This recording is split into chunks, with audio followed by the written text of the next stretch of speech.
Good evening and welcome to the Board of Mayor and Aldermen meeting. It is December 5th, 2024, and it is 7 p.m. Call this meeting to order. We do have a quorum. I will have the prayer tonight, and the Pledge of Allegiance will be with Commissioner Laura Davidson. If everyone would please rise for the prayer and the pledge.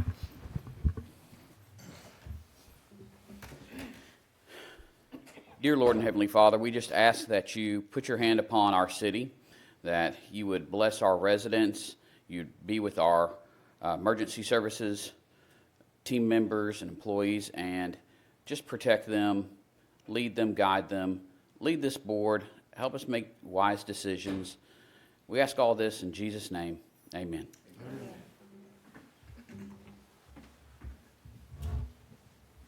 I pledge allegiance to the flag of the United States of America and to the republic for which it stands, one nation, under God, indivisible, with liberty and justice for all.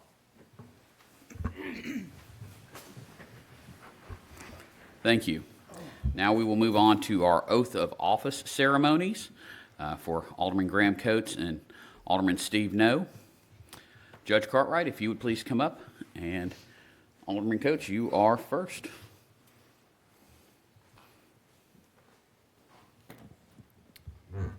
Okay. Turn it around this way. Yeah. This way. This way.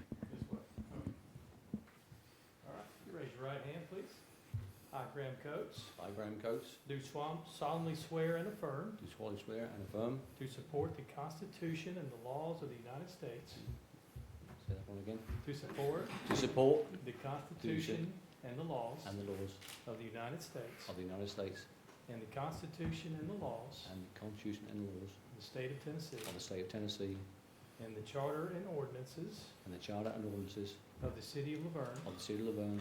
that I will faithfully and impartially I will faithfully and impartially discharge the duties of my office discharge the duties of my office as Alderman of the City of Laverne as Alderman of the City of Laverne to the best of my knowledge and ability. to the best of my knowledge and ability. Sir. Thank you.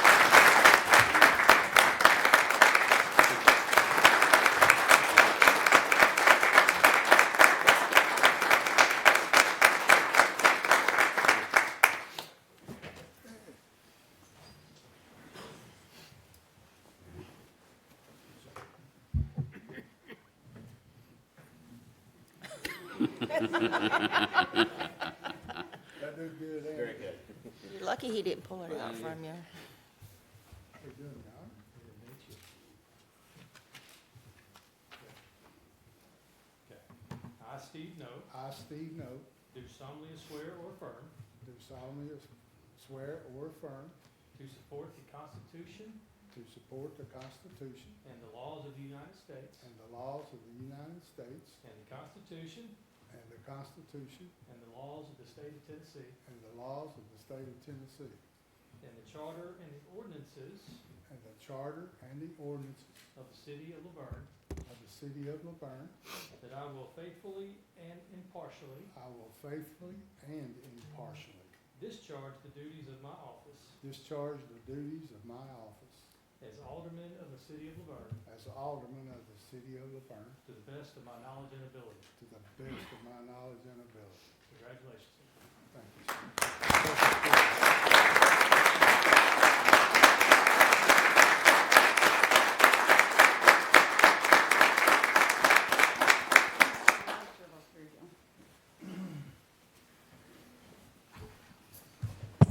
Me and Graham go to the same barber.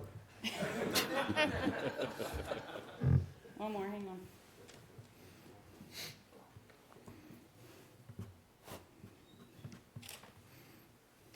Got it.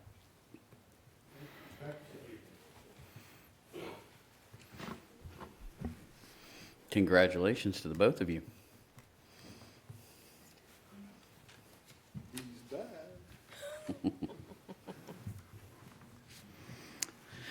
Next item of business is to approve the minutes from the November 4th, 2024 workshop and the November 7th, 2024 regular meeting. The motion to approve or deny? Motion to approve. I have a motion to approve from Alderwoman Haas. Is there a second? Second. Second from Vice Mayor No. All in favor? Aye. Opposed? Motion passes. Moving on to presentations. And first up, I'm going to ask for Dennis Waldron to come up and join us.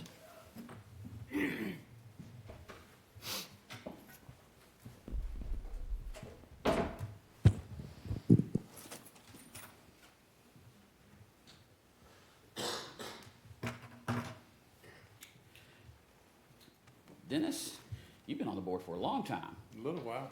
So this is a City of Laverne Certificate of Appreciation, hereby granted to Dennis Waldron for 18 years of service, dedication, and leadership to the City of Laverne.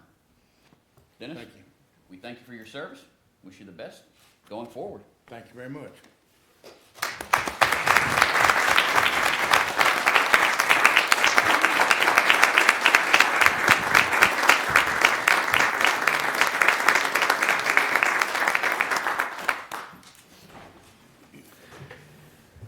Next, we're going to have a presentation from Commissioner Phil Wilson from Rutherford County.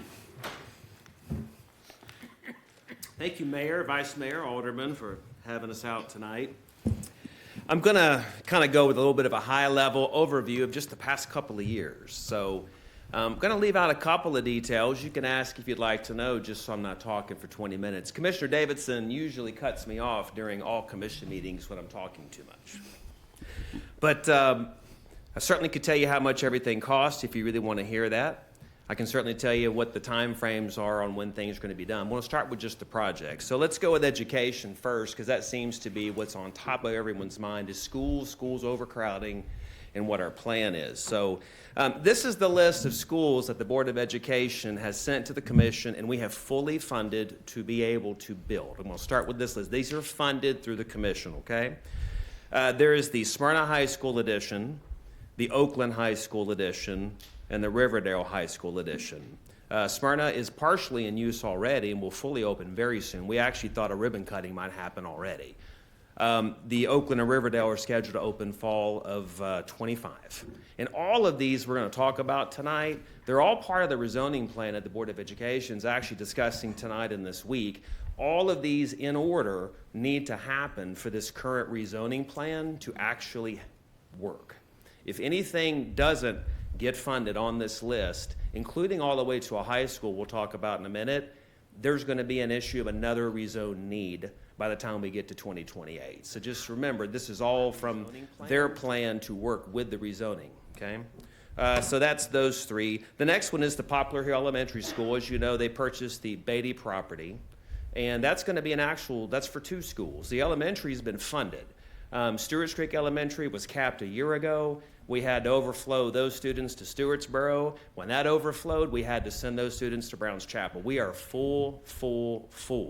So Poplar Hill, when that opens, hopefully in the fall of 25, what that's going to do is that's going to alleviate all that overcrowding that's in the sections of Stewart's Creek and help overflow those over towards the Blackman area. Much needed. Very happy to report, and Vice Mayor Knoll was in the House, that the Laverne High School Edition is now funded and approved, something we've been looking for a long time. Commissioners Oliver and Commissioner Davidson worked really hard to make sure that that was on the list and never left that list. So that has been completely funded. Next thing I want to talk about is the upcoming requests from the Board of Education. These are on their 5-year plan. These are not funded things. These are things we know are coming. They're going to be asks of us soon. And the first one is land for a high school on the north end. Jeff Reed mentioned that he feels like they may be getting a contract together for that Lee Road property within the next few weeks. So when they do, that's going to come to the commission about funding. That'll be on the clock for 6 months on coming up with the money to pay for that. The next thing will be the middle school for the Beatty property. And we've already known from Dr. Sullivan that ask for this is going to come March or April. That is $90 million. And that ask will be coming at least March or April. And we know that the high school ask, now this, of course, we have to have land to put it on, but they're expecting to get that done. And this ask for this high school, right now officially we're just saying it's going to be in our next budget year, but that design request would probably come pretty soon. So I just want everyone to know that a new high school, now we built Rockville and Stewart's Creek several years ago, 2014, 2017. That was around $70 to $75 million. That school design today is $190 million. So I just want you to realize that that is how much the costs have actually increased since. So let me go back with a couple staggering numbers. The high school additions, Smyrna, $38 million, Oakland, $62 million, Riverdale, $56 million, Poplar Hill was $60 million. The Laverne High School addition is $44 million. Land on the north end, not even going to give a price because we might be going under contract, don't want to discuss that. The middle school, $90 million, a new high school, $190. And folks, that's just playing catch up. That just gets us to where the rezoning that they're talking about tonight and this week are going to actually work. Those are unsustainable numbers to be able to continue to fund schools at that price with the revenue we have coming in. Everyone knows that. I'm just bringing that point. So one thing I'm going to talk about at the end is some things we're trying to work with the state on to find alternative revenue sources. Because if we don't have money to pay for things we need that come from the state, they're coming from us. So we're looking for any other means to do that. So some frequently asked questions about schools. We're at 52,300 as of last week. Portables, people ask about portables all the time. There's 179 total portable classrooms in use in Rutherford County schools. 72 singles, 53 doubles. And check out this. The first question people say is, okay, so if we can't afford schools, we have to have more portables. That's not what we want. It is $200,000 for an installed double portable. $200,000 by the time you buy it, deliver it, and install it, get the decking and the electric. That is tremendous. 5 of those doubles, 10 classrooms, $1 million. So we are no longer in an area that anything is affordable, okay? Some upcoming expenses that you're going to hear the school board discuss, they will affect our budget. There's a bus driver contract negotiation going on. You've all heard about that. You'll hear more about that in January. Most people don't know that we already paid $27 million for bus driver contracts. Did anyone know that? $27 million. So when you're looking at an increase request of 25%, we're talking $7 or $8 million bucks. That's a lot. That's enough to fund an annual payment for the middle school. So there's a lot of things to consider on the upcoming budget because raises have been the majority of increases. The only thing we have done with any increased revenue is pay our people, pay for their benefits that have increased, and try to build these schools for kids. That's it. That's all we've got. And we're struggling to even keep on that list. And the other thing you'll hear about too, and we've been doing a good job for 2 years, but by the beginning of next year, starting teacher pay will be a $50,000 minimum. So this will be the final year of the last increase. We've taken 3 different step increases to get to that minimum. But those are things to consider on all these budgetary needs. And that's just education.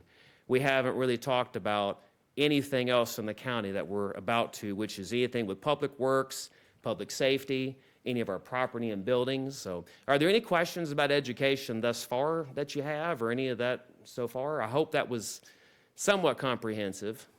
Okay. Move on real quick.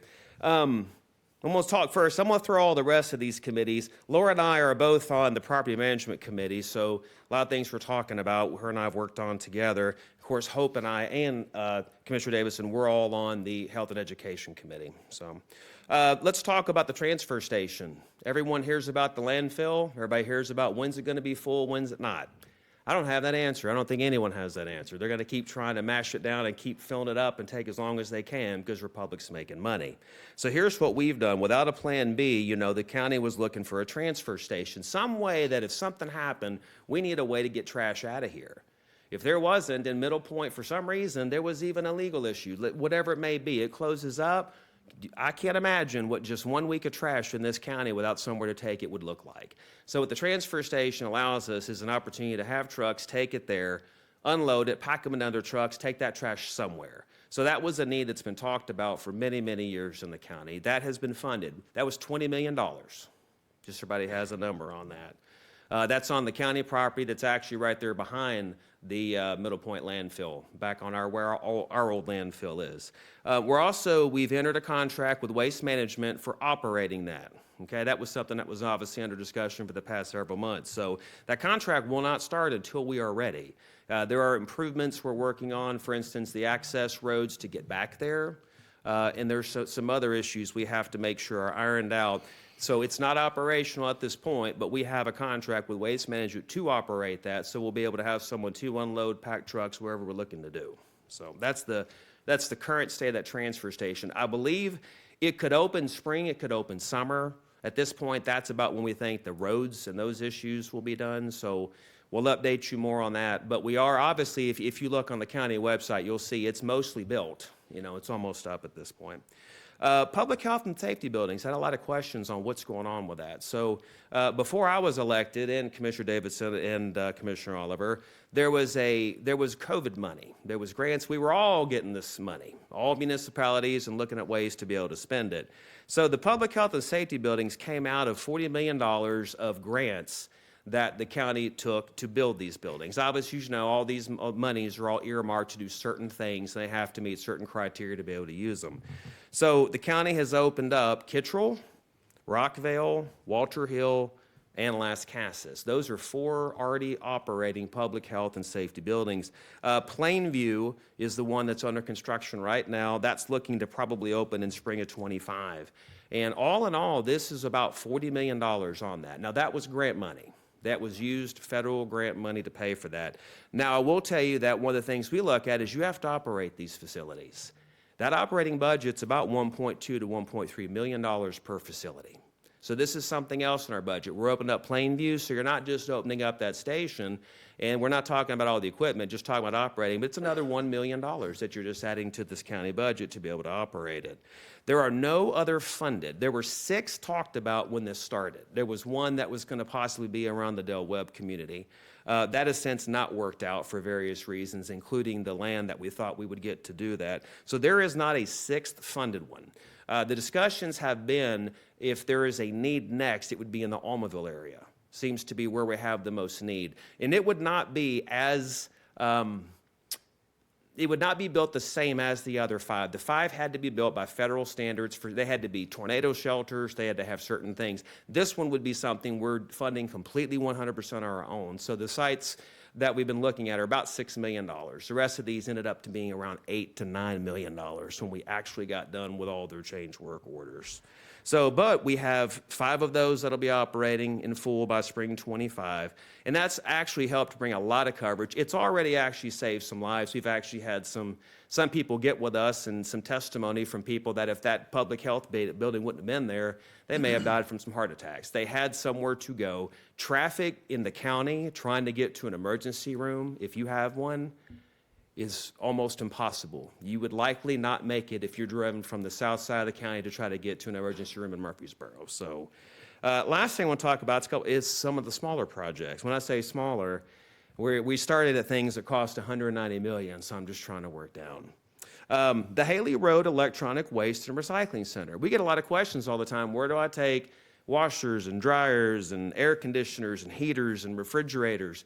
Well, we've been doing upgrades at the Haley Road Electronic Waste and Recycling Center to get it remodeled to be able to do a better job. That's going to open really soon. I mean, probably in a matter of weeks, because we already had our solid waste guys moving in there. And just so you know, you can dispose of televisions and computer monitors there for 33 cents a pound. That fee is not anything we're making money on. That's just what it costs us to be able to actually handle those. But that's somewhere you can go at that station. Haley Road is where you can go and drop off all of that weird stuff. Heavy stuff, washers, dryers, refrigerators. Recovery court.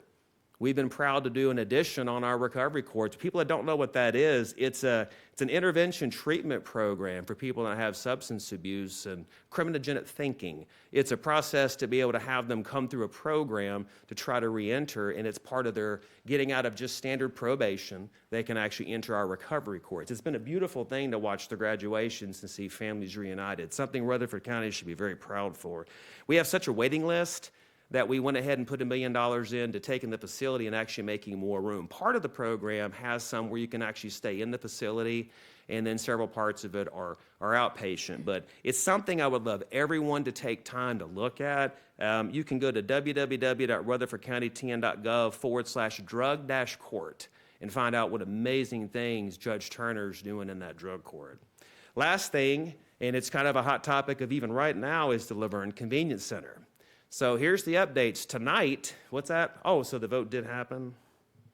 Okay, so the school board has voted that they're going to approve us being able to look at site work for that. That will be, that is on the Gingham Road and LaSalle Court property where Laverne Lake is on the back. And it's not a for sure thing yet. Let me make sure I point this out. That is land that the county already owns. There's been several people look at that, and we're going to determine if it's suitable to have a new convenience center. Something had to have at least somewhere in the 4 to 5 acres to be able to have the room, ingress, egress. And this thing hit a lot of things that the Public Works Committee was looking for. But we're still going to look at the overall cost. We moved $1.5 million from a Walter Hill project for the future. We immediately moved that to Laverne because of the great need to make sure we try to get a bigger center here in Laverne. That's already been done. So we have $1.5 million already funded. So we're just looking at what the additional costs are going to be for site prep. There is a few things on that site everybody knows about. We're going to have to do some grade work and things like that. We're just trying to see what the total cost is going to be. But yeah, that was being voted on by the school board tonight, so it passed 4-3. So Public Works will take up with our solid waste department, more to come on that. We're certainly looking, I'm very happy with what I'm seeing in Laverne, that there's money being put towards a convenience center, a commitment for that this high school addition's getting done, and also that we're looking at a new high school that will also serve parts of City of Laverne. So there's a lot of great things, I think, for Laverne to look forward to with what we're doing in the commission. Here's my last bits, and I'm sorry I'm taking so much time. What we're trying to do legislatively in this session. I think it's important for you to know that we're looking for alternative revenue sources. These are the things in discussion. When I say discussion, no guarantee anything happens. This is just the ideas that we're looking at. There's a real estate transfer tax that's already been collected for years. It's already in every transaction. It goes into a fund for the state of Tennessee. I don't want to use the word a slush fund, but it's one that has room for different appropriations. It's actually something that the Tasker study was looking at, if they could use some of those funds to help with affordable housing. We're also going to look at it now to see, can counties that are fast growing use some of those real estate transfer tax funds? Can it remain in the county to be able to go towards school capital projects? And y'all, that's exactly what we need, is something to help offset the cost. It's the school buildings that are the biggest problem we have funding.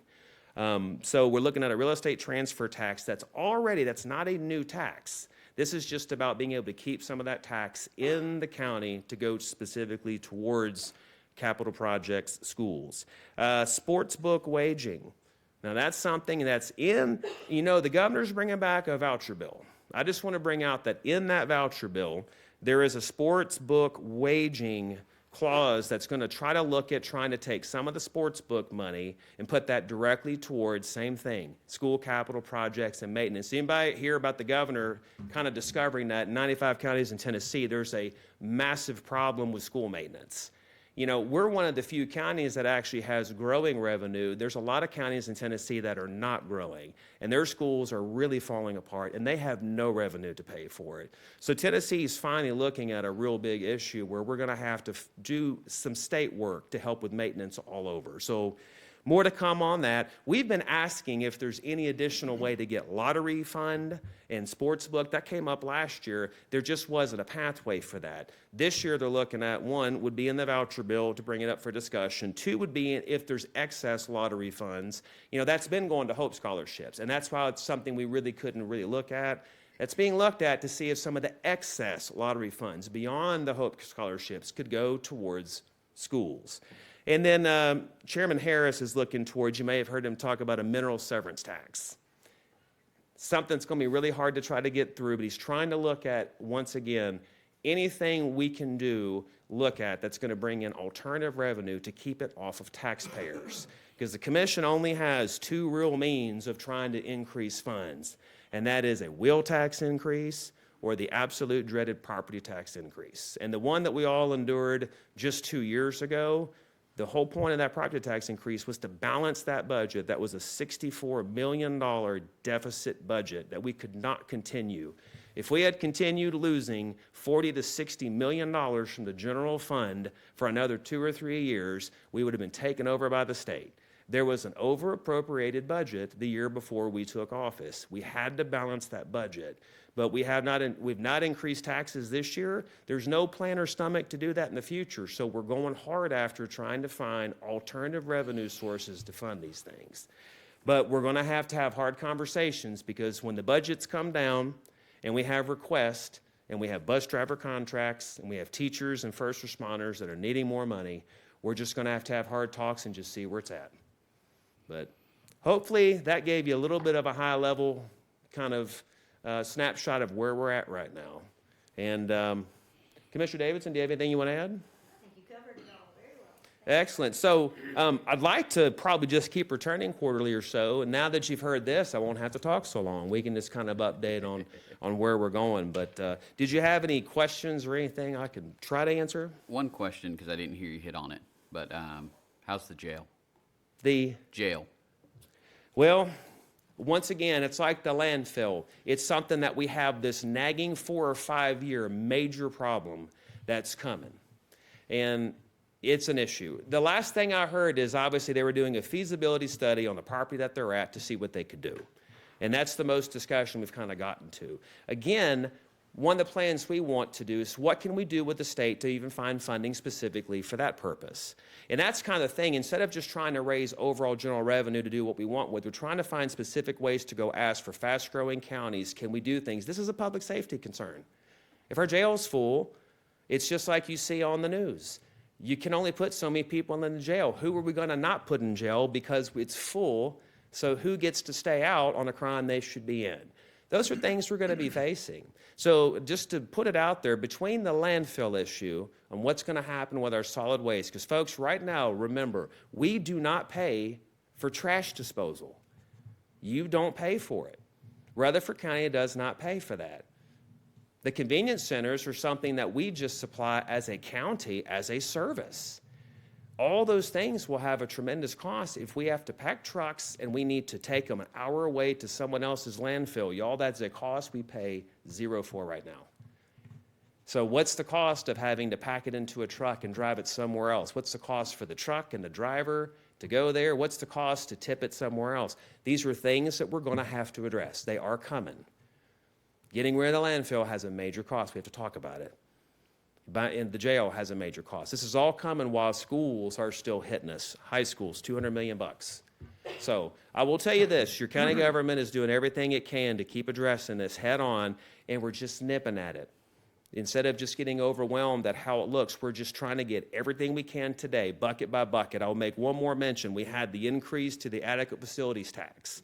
That was a really big deal because at the end, when that money comes in, even if it's on the low end of a projected $6 to $8 million, let's say it's 5, that's a real big deal towards going towards paying for these schools.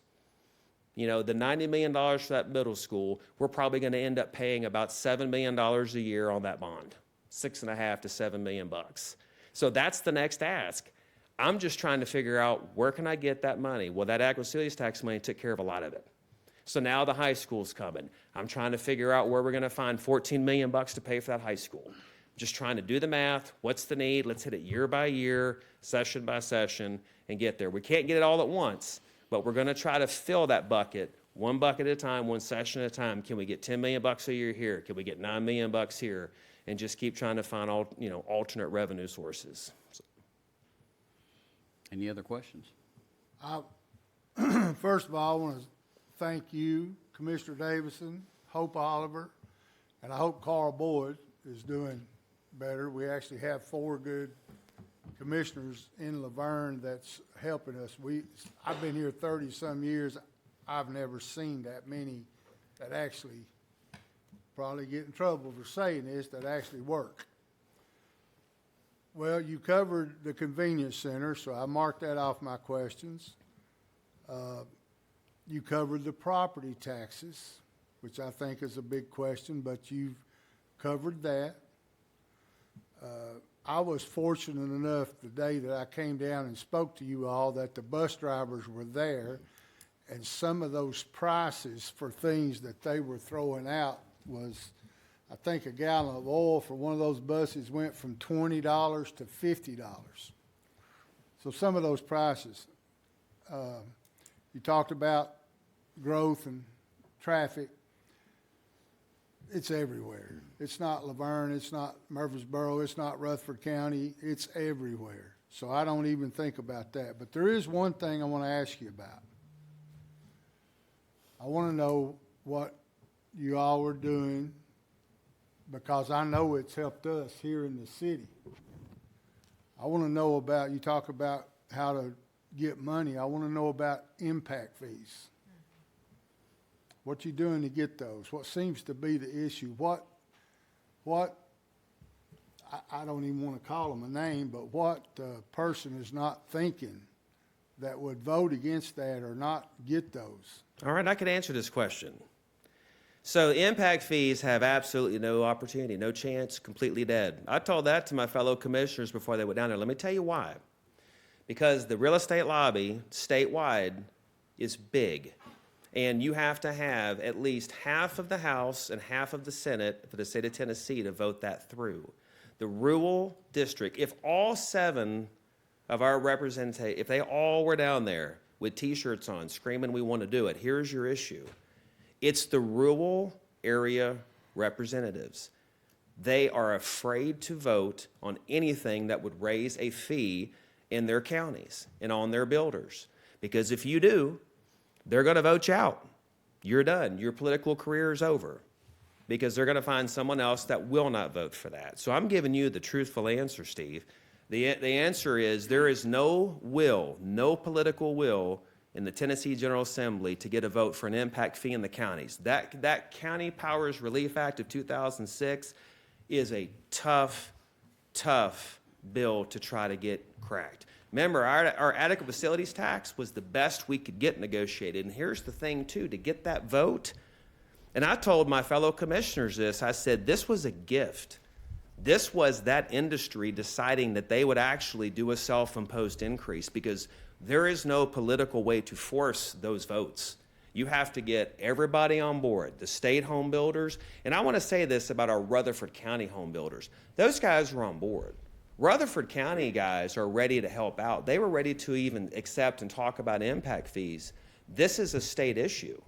You have to have half the House, half the Senate for any bill to pass. There's no political will for it. And there's not going to be anytime soon. I wish I could tell you different. But you're not going to get the rural county representation to vote for an impact fee. They absolutely won't do it. And that's why it didn't happen.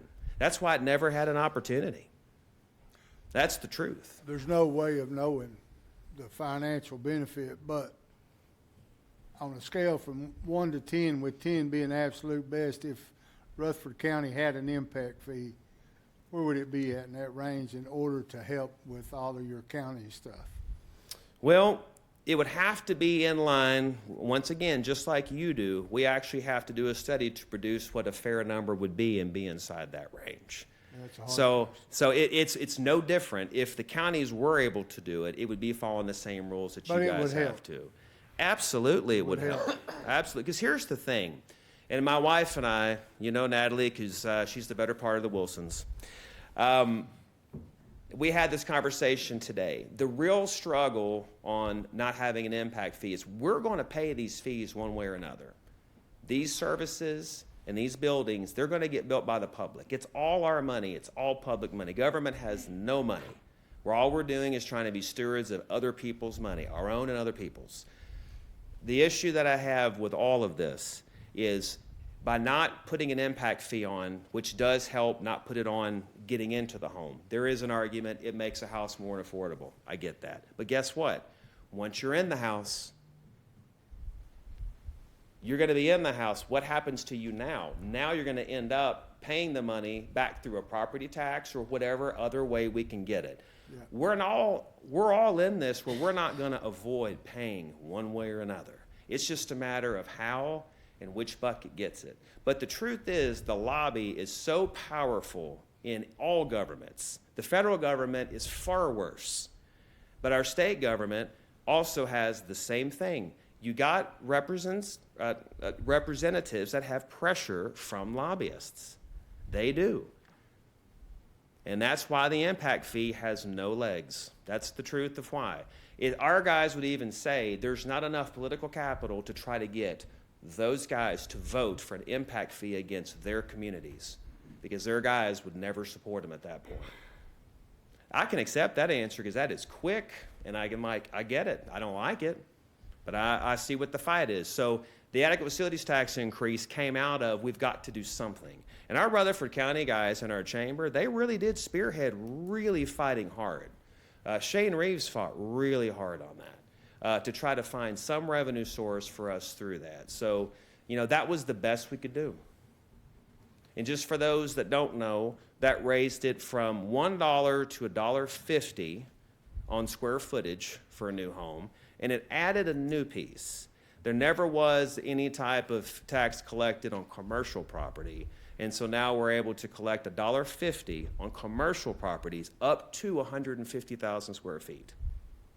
Now that's new, so that was kind of one of the compromises. So is that enough? You heard these numbers tonight. For us playing catch up on what we need, it's not enough. And you know what the cost of roads are. You know what infrastructure costs are. You're in the same boat as a city as we are as a county. There's not enough money for anything any of us need. There were studies today coming out with people saying, I think it was the Fed chairman that said, America is on an unsustainable financial path. You cannot continue to go this course. It's not sustainable. It's no different with where we are. So we're going to have to find ways, and I hope in Rutherford County, and I did talk to Dr. Sullivan about this, once we can find a way to get through the high school, there may be at least a year we can breathe for just a moment before we have to build something else. But I'll tell you what, I can't control who's going to move here in the next year. So our best laid plans might just fall to waste. We're right back on it. But just know that, I appreciate what you guys do, and just know your county commission we are tirelessly working on this. We are, to try to figure ways to not have this fall just on taxpayers and not on property tax. We're doing the best we can. Thank you, sir. Thank you, sir. All right. If y'all need anything else, you know how to contact me, and Jason can do that daily, so you can let him know. Thank you. That's his way of saying that we have good communication.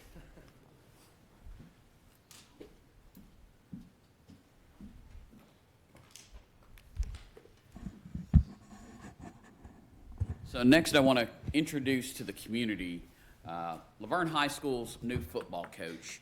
It's Christopher Johnson. Sir, if you'd please come on up. Former MTSU defensive back end. Yes, sir, defensive back. And lots of coaching experience, but talk to the community, tell them who you are, and of course your detailed plan on how we're going to beat Smyrna next year. Yes, sir. Well, thank you, Mr. Mayor, for this time. Thank you all for your attention and letting me come in and just introduce myself. I'm from a little city called Niceville, Florida, down near Destin. I came here in 1999 on full football scholarship to play at MTSU. We were the first Division I team. So everything that you see now happening was probably because we played Florida and Alabama and all of those teams. And so it's exciting to see. And actually, my son is now playing at MTSU. And I'm no stranger to the Rutherford County community. For the past 17 years, I've been pastoring in Murfreesboro, but I also started a mentoring program for young men called Man Maker Academy. And I mentioned that because I'm standing here today because someone took the time to use football as a tool to help mentor and mold and shape me. And one of the things we plan to do with this football team is use football as a vehicle to help these young men be successful. And we plan to win. We plan to win. We plan to win. And we plan to do that by creating a winning culture outside of the football field. We first of all want to win the classroom. And that's one of the things that we're going to focus on, is helping these guys be students first and then athletes. We want to win the film room. We want to study and we want to prepare. We want to win the locker room, which means we want to take care of our facilities and make sure that the way we care for our facilities is how we care for our team. We want to also win the living room. It's important for us to help these young men go home and, listen to mom and dad. Also to carry some character and integrity into that building and be leaders in the school. When we win those rooms, we believe that it'll help us win games, and that's when we'll beat Smyrna. I say that to invite you all. Tomorrow night, I'm having an event called Meet the Coach, and I'll be introducing my entire coaching staff. My staff, they're all college players who also have some NFL experience, but we are all dedicated to helping mold and shape young men. And that starts at 6:30 tomorrow night at Laverne High School Auditorium. Everyone is invited. And we also are excited about the opportunity to come and be a part of the community. We want to establish a relationship with our youth leagues, with some of our youth sports and coaches. We plan to have clinics so that we are all one coaching staff. We want to help mold and shape young men from early ages all the way up to high school. And we want to have a winning culture on Friday night that we all can be proud of, so that Friday nights is an event. It is a household event that families can come out and little kids can be proud of looking at our team and want to come to Laverne High School to play football and to go to school. And I say that, I want to kind of close this way by bragging on our school, because I'm excited. I've been at Laverne High School for about 3 years, and we have an amazing staff of teachers. We have an amazing administration who's doing so many wonderful things. We are a level 5 school academically. Our basketball team is ranked in the state. Our soccer team is always ranked. Our cheerleaders are second to none. Our wrestling team is doing phenomenal things. It's just a wonderful, wonderful energy in our school, and I'm excited to be a part of the Laverne community, to be a part of this family, and we need your help and support on Friday nights. Thank you so much. Appreciate your commitment to academics and health standards. Thank you so much.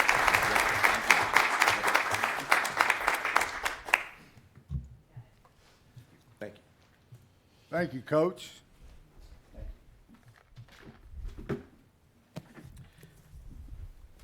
Guess we can say it's a great day to be a Wolverine. Yes, sir. Okay, we've had nobody sign up for our public comment period, so we're going to move on to departmental reports. Police Department, Chief Mays, fresh from the Grand Ole Opry.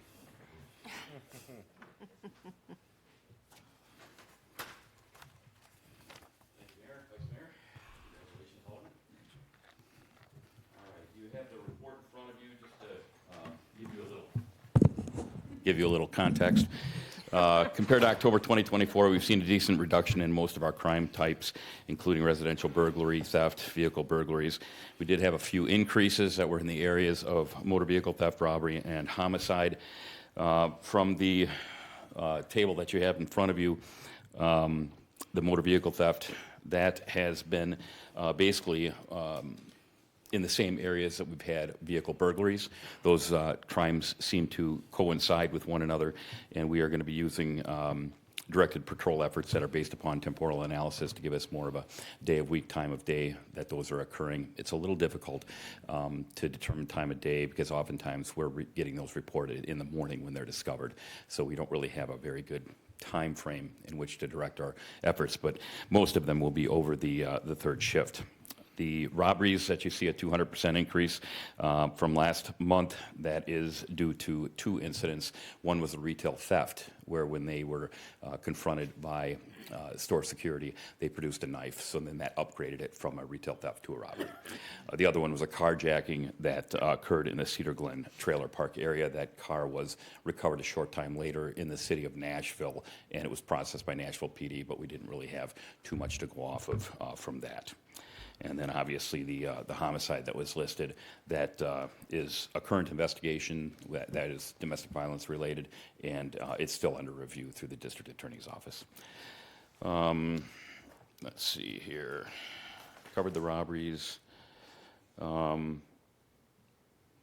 terms of the annual analysis of the burglaries, we had an increase but that was due to a series of burglaries that occurred earlier in the year at a mini storage facility in the city, and that in and of itself almost accounts for the entire increase in burglaries that have occurred year to date. Going on to the traffic comparison that we've done, we have continued to step up our traffic efforts. Despite having an increase in calls for service, our arrests are up 30%. DUI arrests are a little bit down, but those are hit and miss. It's kind of like fishing. Drug-related arrests are up 223%. So those are mostly through our patrol efforts, through our uniform patrol. They've been doing an outstanding job of going beyond the context of the stop and finding more. And actually, I would like to share, today we had another traffic stop where they went beyond the context of the stop and got 6 stolen guns out of a vehicle that were taken last night around midnight from another jurisdiction to the west of Nashville. That continues to be under investigation, and special agents from the Bureau of Alcohol, Tobacco, and Firearms came here to assist us with that investigation today. So that's a fantastic job that's being done by our uniform division. We will be adding some additional year-to-date comparisons moving forward from this time on, but I'm working with my crime analyst to make sure that those slides, are bring value to the presentation. But that pretty much wraps up everything that we had. I wanted to give you some more context to what we're doing, but I'll entertain any questions.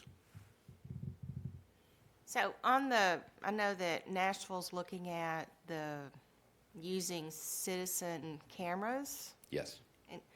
I know in Laverne, do neighbors and stuff provide assistance if there's a robbery or a theft? Do they volunteer it, or? Oh, yeah. Anytime that we have a crime that occurs, one of the things that we will do is a video canvass. We check for Ring cameras and other business cameras and things of that nature, and we'll always make a request from them. And I cannot think off of the top of my head of any citizen or business that has been uncooperative. They are always very cooperative with us, and we appreciate that relationship. Okay, thank you. Sure.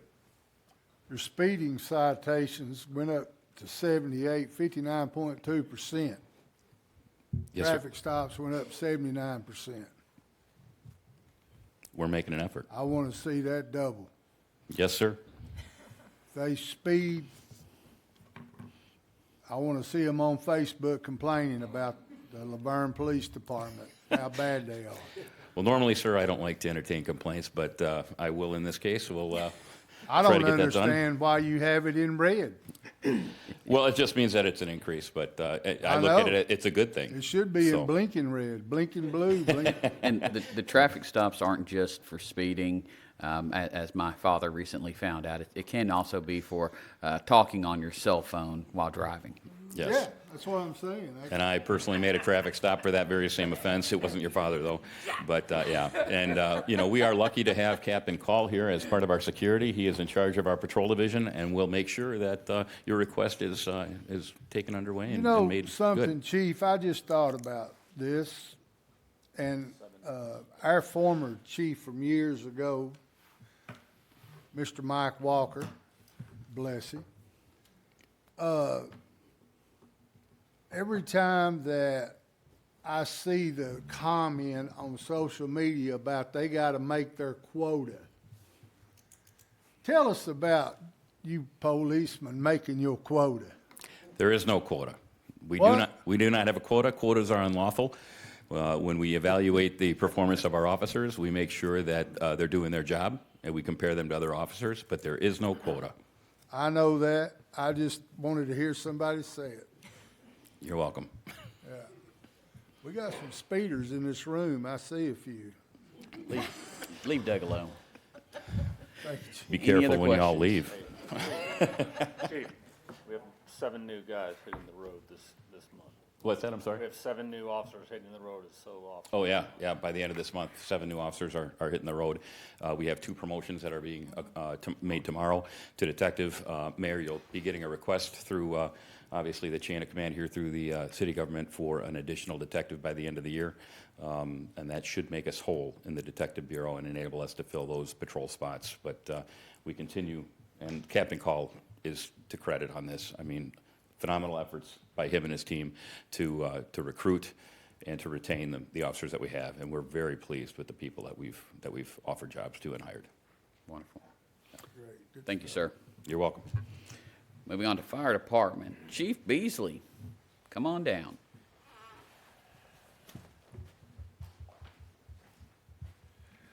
Good evening, Mayor, Vice Mayor, Aldermen. Welcome back, sir.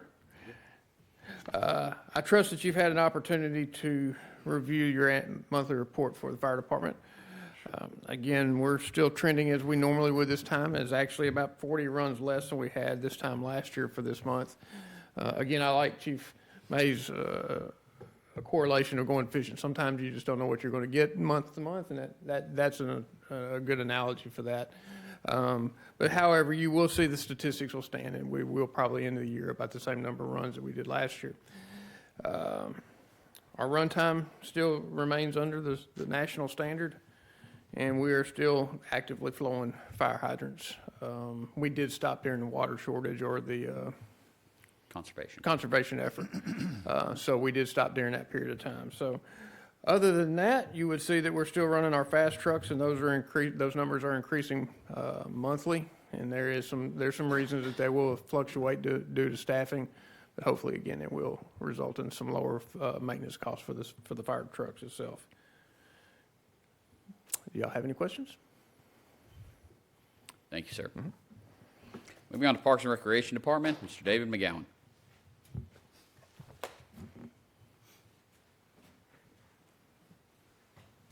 Mayor, Vice Mayor, Board, thank you. You guys have the parks numbers for the month, and you see 71 help desk tickets, 563 man-hours devoted to those. Past events was our Veterans Day ceremony, took place here at City Hall. Upcoming events this Saturday, December 7th, is Parade of Lights Winter Festival. Upcoming meetings, January 27th will be the Park and Rec Advisory Meeting. That will take place at 6 o'clock here at City Hall. This Saturday, Winter Festival is from 3 to 8. The parade starts at 5 here at City Hall, ends at Veterans Park. Staging will start at 2:30.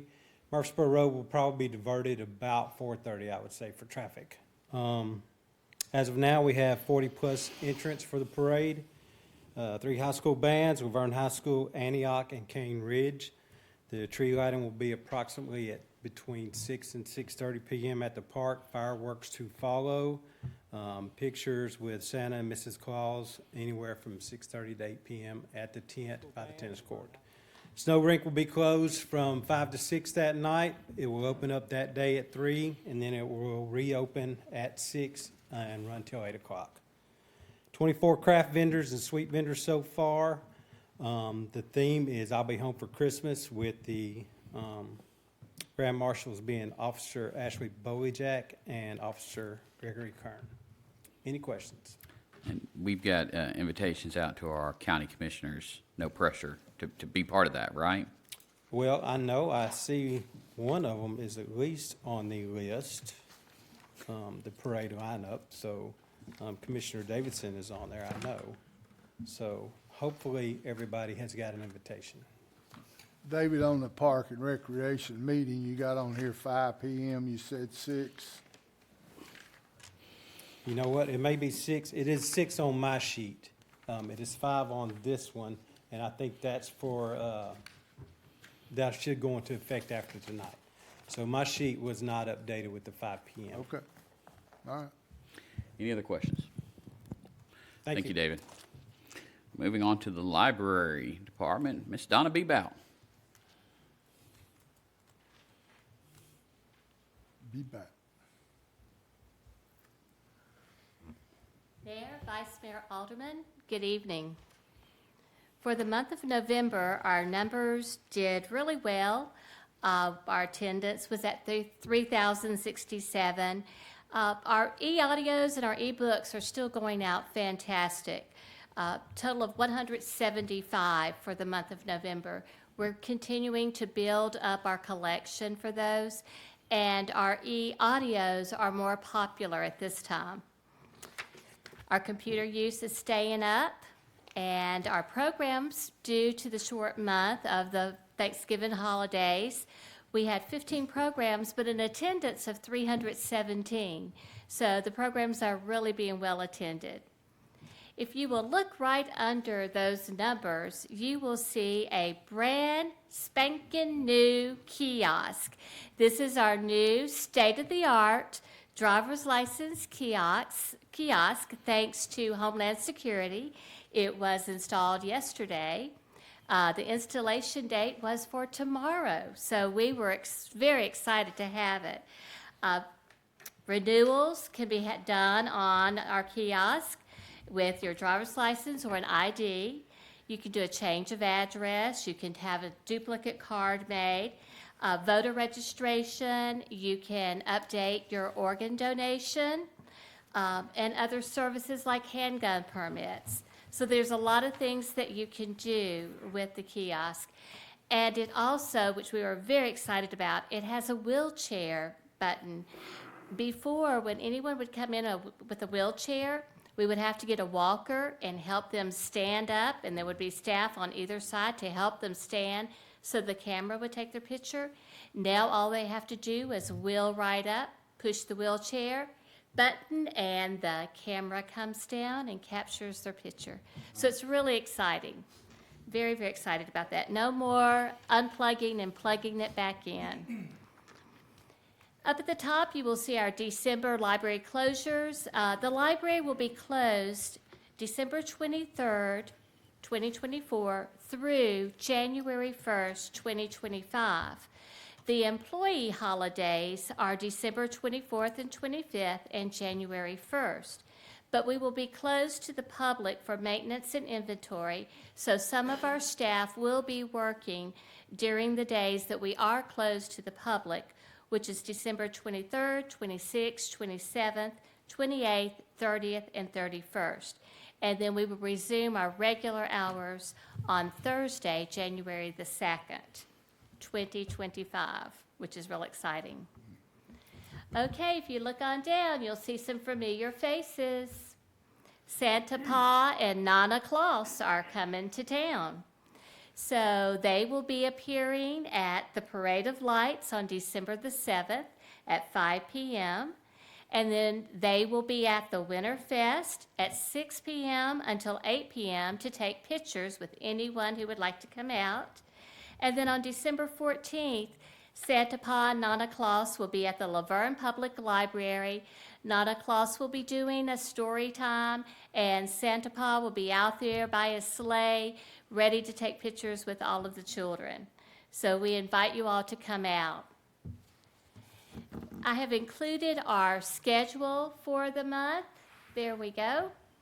As you can see, we have a lot of fun things going on. And we have our library closure there at the bottom. But all of these programs are very well attended. Our Strings and Things, which is an adult program, they have so much fun. So we really appreciate all of our patrons coming out and participating. And then on the back you will see, or on the next page, there we go, the children's story times. Books and Babies every Thursday. Reading and Rhythms, that's a family time, story time, every Monday at 10. And Once Upon a Story Time every Wednesday at 10, and that's for preschoolers. Do you have any questions? No, ma'am. Thank you so much. And I got so excited telling you all, I forgot to put on my hat. I'm sure you can hand it off to Danny. He doesn't mind wearing that. That's good. Thank you all. Thank you. So, Finance Department, Ms. Danielle Brown.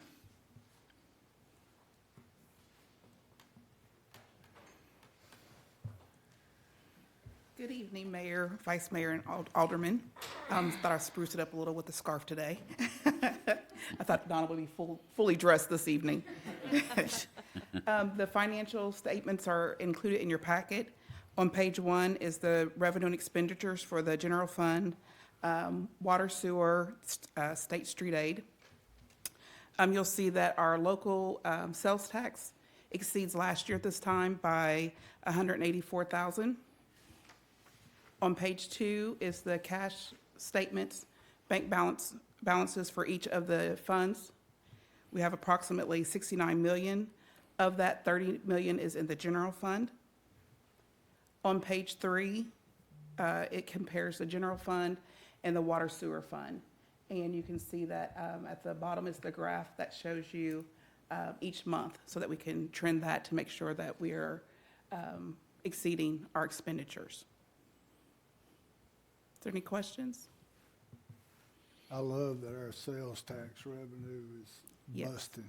It's going to get better and better. And that helps the county as well. That helps the county as well. Thank you, ma'am. Thank you. Moving on to the water department, or Why the do water you- treatment plant. Why do you all encourage Be careful what you him? wish for, because you just might get it. Good evening. Hello, Danny. Tonight. Hope you've had the opportunity to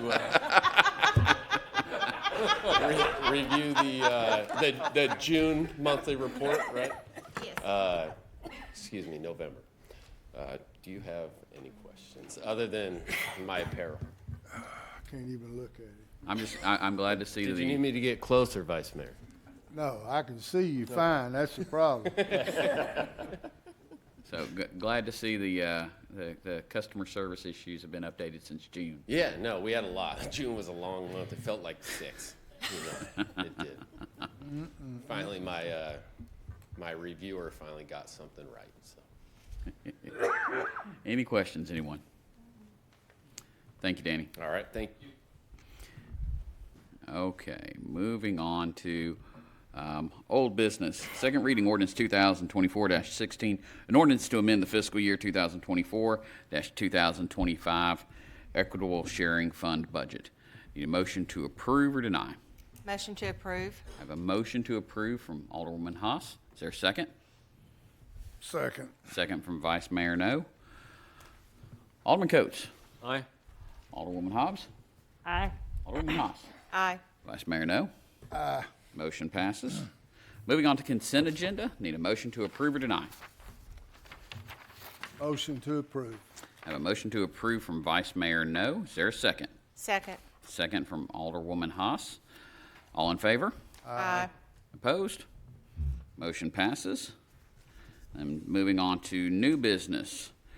First reading ordinance 2024-17, an ordinance to amend Title 20, Chapter 2, Section 20-208 of the Laverne Municipal Code regarding parks and recreation user fees. Make a motion to defer. Is there a second? Second. Second from Alderwoman Haas. Alderman Coates. Aye. Alderwoman Hobbs. Aye. Alderwoman Haas. Aye. Vice Mayor No. Aye. I vote aye. Motion passes. Moving on to number 9, first reading ordinance 2024-18, an ordinance to amend the City of Laverne fee schedule for parks and recreation user fees. I'll make a motion to defer. Is there a second? Second. Second from Alderwoman Discussion. Haas. Okay. What's the reason for deferring? Well, like I said at the workshop, I really wasn't happy where we landed with it. There are several community groups that we were ideally thinking of with this, and even at a 50% reduction, they would struggle because they're a national organization, struggle with providing the nonprofit paperwork, as well as it's a groups that don't raise or have funds throughout the year. And so it's trying to work through and craft this differently that can help benefit our residents. So Can you give us some examples of individuals you've spoken with? So different groups I'm thinking of, you've got the Boy Scouts, you've got the Girl Scouts. They've been in desperate need of looking for locations. Many of the churches in our community have just moved away, citing liability for working with them. And so if you have, I think we have either 2 or 3 local Boy Scout groups, $150 for a meeting location. They're not going to have that each month. The Scouts, I believe we have 1 or 2 for the Girl Scouts, and they would be in the same boat. You've got other groups that we don't want to target any one group, but there's other organizations that would fall into that as well. So it's just trying to work with both our director and our legal to try to craft this and work on this a little bit more. So is this something David and his team's gonna go back and revisit and rewrite and figure out, or work with whoever? My goal is to try to sit down with David and Evan and have some conversations and try to bring this back next month. Okay. All right, I just wanted to know. I'm nosy like that. Any other questions? Okay, we have a motion to defer and a second. Alderman Coates. Aye. Alderman Hobbs. Aye. Alderman Haas. Aye. Vice Mayor No. Aye. I vote aye. Motion passes. Moving on to number 10, first reading ordinance 2024-19, an ordinance to amend the Laverne Municipal Code by deleting Title 2, Chapter 5, Economic Development Advisory Committee. Need a motion to approve or deny? Motion to approve? Have a motion to approve from Alderman Coates. Is there a second? A second. Okay, and second from Vice Mayor No. Alderman Coates. Aye. Alderman Hobbs. Aye. Alderman Haas. Aye. Vice Mayor No. Aye. And I vote aye. Motion passes. And then moving on to number 11, first reading ordinance 2024-20, an ordinance to amend Title 2, Chapter 2, Section 2-202 of the Laverne Municipal Code regarding the duties of the Parks and Recreation Advisory Committee and deleting Title 2, Chapter 3 of the Laverne Municipal Code regarding the Greenway Advisory Committee. Need a motion to approve or deny? I'd like to make a motion to defer. Have a motion to defer. Is there a second? I will second it. I was gonna say, because she wasn't here. Yep. Any discussion anyone wants to have? I can open up some discussion about this. Excuse me. So, I'm the chairperson for the Greenway Committee, and I just want to say, since I've started on this committee 2 years ago, we had quite a few hang-ups to where the plan that had been given to the Army Corps engineer was not to their satisfaction. In that, we had to take that back to Kimley Horn and request that they bring that up to the Army Corps specification. In order to do that, we needed significant funding to do that, and we have not been able to do that the last 2 years. So, yes, the Greenway Advisory Committee has been in a little bit of a stalemate. However, thanks to the hard work of David, we were able to get that into the budget for the fiscal year coming up. So I'm really looking forward to pushing that project forward now that we have the funding, the appropriate funding to do so in the coming years. So I just would like more discussion before we finalize a decision, and I think we can do that productively. Sure, not a problem. We have a motion to defer. We have a second. Alderman Coates. Aye. Alderman Hobbs. Aye. Alderman Haas. Aye. Vice Mayor No. Aye. I vote aye. Motion is deferred. And then moving on to number 12, first reading ordinance 2024-21, an ordinance to amend Title 2, Chapter 5, Section 2-504 of the Laverne Municipal Code regarding the powers and duties of the Library Board, and to delete Title 2, Chapter 4 of the Laverne Municipal Code regarding the Historic Preservation Advisory Committee. Need a motion to approve or deny? Motion to approve. I have a motion to approve from Vice Mayor No. I'll second that. Alderman Coates. Aye. Alderman Hobbs. Aye. Alderman Hobbs. Aye. Vice Mayor No. Aye. I vote aye. Motion passes. Moving on to 13, Resolution 2024-29, a resolution of the City of the Board of Mayor and Aldermen to declare property owned by the city to be surplus to the city's needs and directing disposal of the same. I'll make a motion to approve. Is there a second? Second. Second from Alderwoman Haas. Alderman Coates. Aye. Alderwoman Hobbs. Aye. Alderwoman Haas. Aye. Vice Mayor No. Aye. I vote aye. Resolution passes. Number 14, Resolution 2024-30, resolution to donate surplus police vehicles and storage containers to the Alexandria, Tennessee Police Department. I'll make a motion to approve. Is there a second? Second. Second from Alderwoman Haas. Alderman Coates. Aye. Alderwoman Hobbs. Aye. Alderwoman Haas. Aye. Vice Mayor No. Aye. I vote aye. Resolution passes. Number 15, we've got a resolution to donate surplus police vehicles to the Gordonsville, Tennessee Police Department. Need a motion to approve or deny? Motion to approve. I have a motion to approve from Vice Mayor No. Is there a second? Second. Second from Alderwoman Haas. Alderman Coates. Aye. Alderwoman Hobbs. Aye. Alderwoman Haas. Aye. Vice Mayor No. Aye. I vote aye. Motion passes. Next, we're moving on to the appoint or remove board and committee members. We've got, first off, the Historical Preservation Advisory Committee, and this is one where it's the board appointee, and we do have one term that's vacant. No one has applied for this. I'm going to skip over that for this meeting since second reading, this will be redundant to do. Moving on to the Housing Authority, we've got one vacancy, and that's Brenda Bryant, who wishes to remain on that board, so I will appoint her back to that board. It's a 5-year term. Next, we've got the Laverne Industrial Development Board. We've got one term vacant, and we have one applicant, which is Jamie Knight. I'll make a motion to appoint Jamie Knight to the Laverne IDB. Is there a second? Second.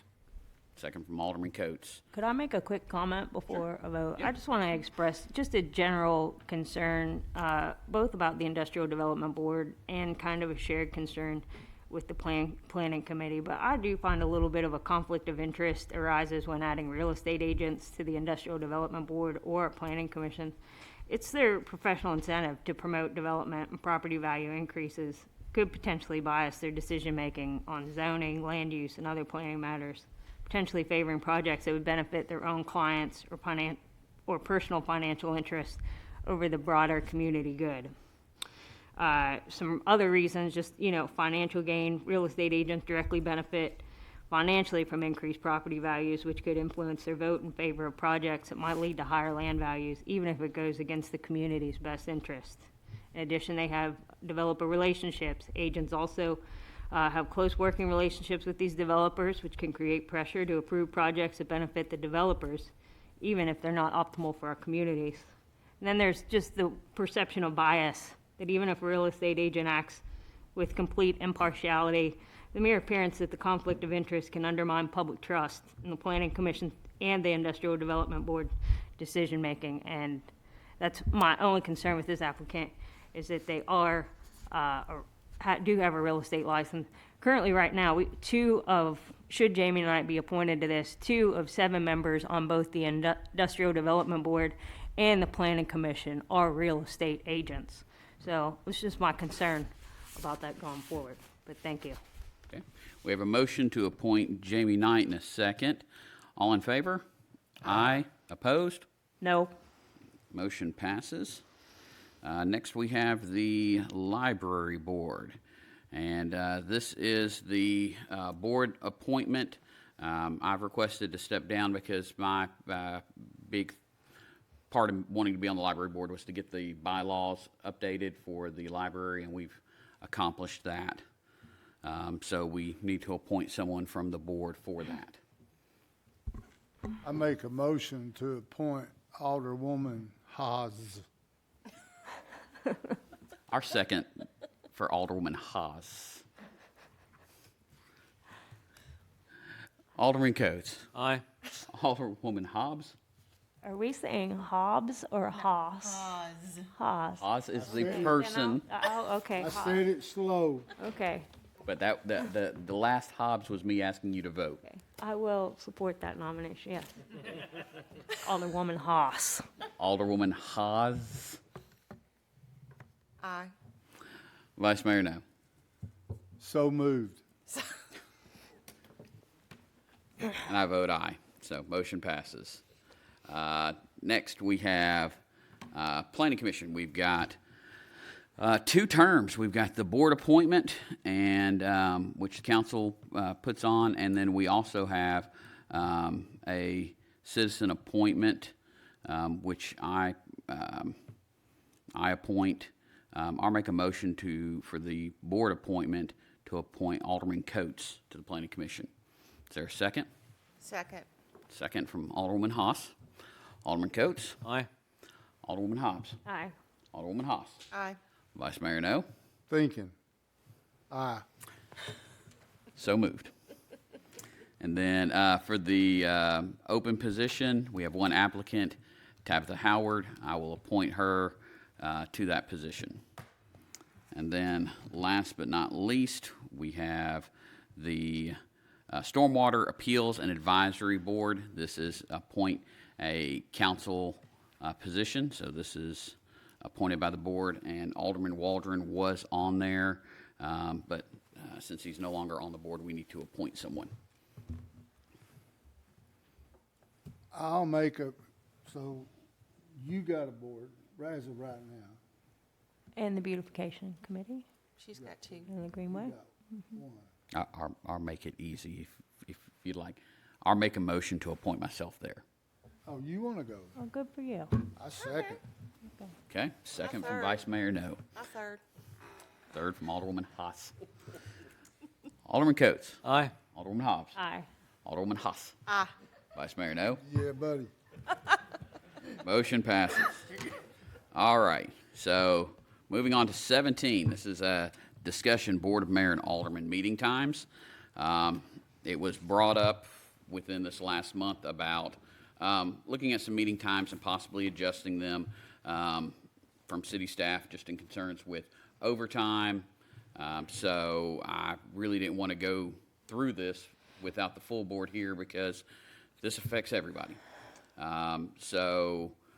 Currently, the start time of the workshops, I can change that, but I don't want to if that's going to create a hardship.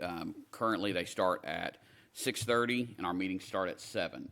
Previously, whenever I came in as mayor and when the vice mayor came on the board, the meetings were at, the workshops were at 5:30 and the meetings were at 6. And that, we pushed those back to try to encourage residents to come out because we were told throughout the election process that if you just move the times back, people will show up more. And I think we have one regular back there. And Do you remember what year that was? You pushed it back? that was early of 19. So it would have been late 18, early 19 that we pushed it back.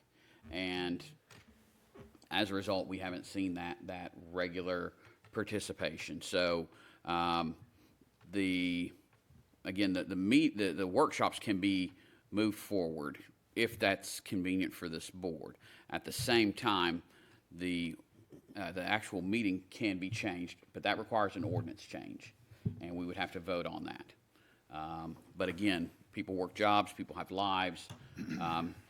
Some of the pros that it was presented to me by the city administrator is it allows staff to get home a little bit earlier to their families, would reduce as far as needing to provide dinner on meeting nights, that sort of thing.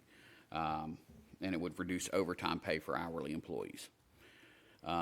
Is there a Thoughts? public comment period during the workshop? Remind me. Yes, There is.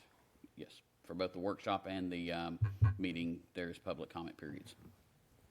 I think perhaps a stipulation to that would be that if you're going to bump up the time, I think we should allow folks to sign up right up until meeting time to sign up. Because the rule is right now, you got to get here 15 minutes prior to, correct? To sign the sheet? I believe If you want to that's- make public comment? I believe that's correct, and I don't know, is that, would we have to change that as part of an ordinance for the sign-up portion of the public comment period, or how would that work, Evan? I don't think the sign-up portion is in the ordinance right now. Okay. So if it's not, then we don't need to, but if it is, we will, and so we'll take a look at that and. But I think that should be held into consideration, because that's the only thing I'm really worried about, to be honest with you. I can make it here. It's not a problem for me personally. I agree what you say as far as it's more cost efficient. It makes a better work-life balance for our staff, and just reasonably speaking, like, I think you're correct. Yes, we do get some folks here on bigger issues, but maybe that happens one time a year. And I would think if it's that urgent on a citizen's behalf, that for that one time that year, they could make an accommodation. But I do think we should try to work our best with the citizens to allow them to sign up for public comment right up until the time of the meeting. Okay. I've been thinking about this since Bruce sent this to us Sunday or Monday. And as Mayor Cole said, when we first got here in 18, we thought we had a lot of people talk to us, and they wanted the transparency, and they wanted us to move these things around so they could get here. And this just not been what I thought it would be. Now, there has been some times that people came if there was a discrepancy, but taking those times out, I have to turn my attention what's fair. These employees have been here all day. They have families just like we do. They didn't, but we have a few people. But with today's technology, with YouTube, Channel 3, the meetings are, I've heard from some department heads and I've heard from some citizens that they are perfectly fine with watching them on YouTube, watching them on the channel, watching us live. Right now, we're live on TV. It'll save the city money. It'll make the employees happier. There's going to be a few citizens who are not, they're not going to be happy because at some point they wanted to come and they couldn't get off work. But if it's once or twice a month, then that gives you plenty of leeway to do this. And I think if we can get these employees home, let them be with their families, because they're the ones that runs this city, I think that's what we need to do. And I thought fairly, I think 1 hour on both of them. Meetings start at 6, workshops start at 5:30. We don't need no food. We don't need none of that stuff. And, if I had any thoughts and process about this, I would call the department heads up, ask them what they think. But then again, if you call up a couple of citizens and see what they think, so you're back in that catch-22. So us as leaders, we've got to make the decision. And I will just chime in one last thing. In my personal experience as a private citizen, when something came up, and I was in the whole group for the opposition of Arbor Ridge, and you will make it a priority. If it's that much of an issue for you, if you feel that strongly about it, the private citizens will make an accommodation to be here and be heard. We saw it. I agree. We saw it. So what I will do from here is I will get with Bruce, and we'll get something crafted that addresses the workshop, the meeting, and public comment periods, so that can get out to the board for the next meeting, and then we can go from there with voting and deciding from there. Is that fair? I'm sure the employees would give up their overtime and their comp time for family time. So, Say something? absolutely. Hey, Mr. Mayor didn't ask for any other comments, but I done asked if I could say something. Of course, I retired last December from the civilian workforce, and it is quite difficult to have a work-life balance when you go into work 6:30, 7 o'clock in the morning, and then you have meetings after work, and then you got to drive home, and then you got kids, then you got a spouse or significant other. I was going to say husband, but that's not me. So, I'm all about work-life balances and people, staff members, employees getting home to their families and having family time. So I just wanted to put my 2 cents worth in. Alderman Coates, I didn't ask you either, so. No, I think it's just good to move it back to where it was, helping the staff out, and I think it'll be very positive for this board. Okay. Well, we got a battle plan for next month, and we can move forward from there. Now, this will take, if this goes down, it'll take 2 readings, is that correct? Yes. Yes, for the meeting. For the meeting, but not for the, For the workshops, I can just change those. okay. So, okay, moving on to number 18, motion to approve the 2025 meeting and holiday calendar. Make a motion to approve the alternative calendar. Is there a second? Second. I was wondering which one you were going to Yeah, do. That's part of the motion, that's why. Oh, okay. We have a motion for the alternative and a second from Alderwoman Huss. Alderman Coates. Aye. Alderwoman Hobbs. Aye. Alderwoman Huss. Aye. Vice Mayor No. aye. I vote aye. Motion passes. Moving on to Mayor and Alderman comments. Alderman Coates. Not this evening. I'll be quiet this evening. Thank you. Alderwoman Hobbs. I have nothing, thank you. Alderwoman Huss. Happy holidays, be safe, and see you in 2025. Vice Mayor No. I got plenty to talk about. Oh, Lord. First of all,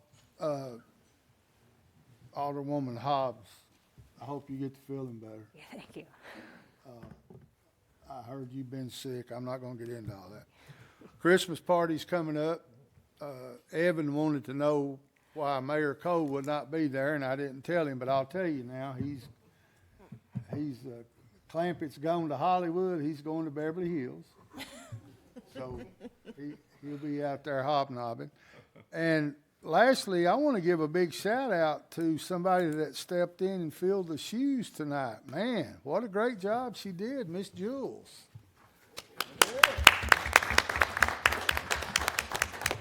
Our own little Faroki. That's it.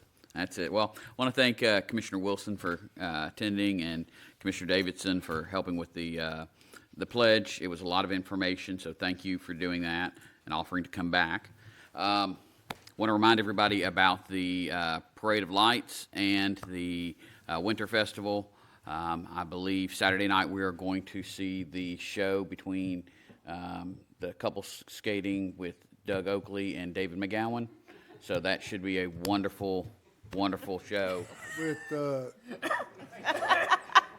With their tutus. No, that's been canceled by the risk assessment person in the room.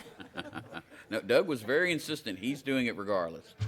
But it should be a lot of fun. We've got a lot of people who are going to be in the parade, so come out. Let's support Laverne. Santa and Mrs. Claus will be there, so come get your picture taken. Thank you to all of our wonderful staff this year that made Laverne a great place to be and moving the city forward. And I will wish you all a Merry Christmas and a Happy New Year. Meeting adjourned.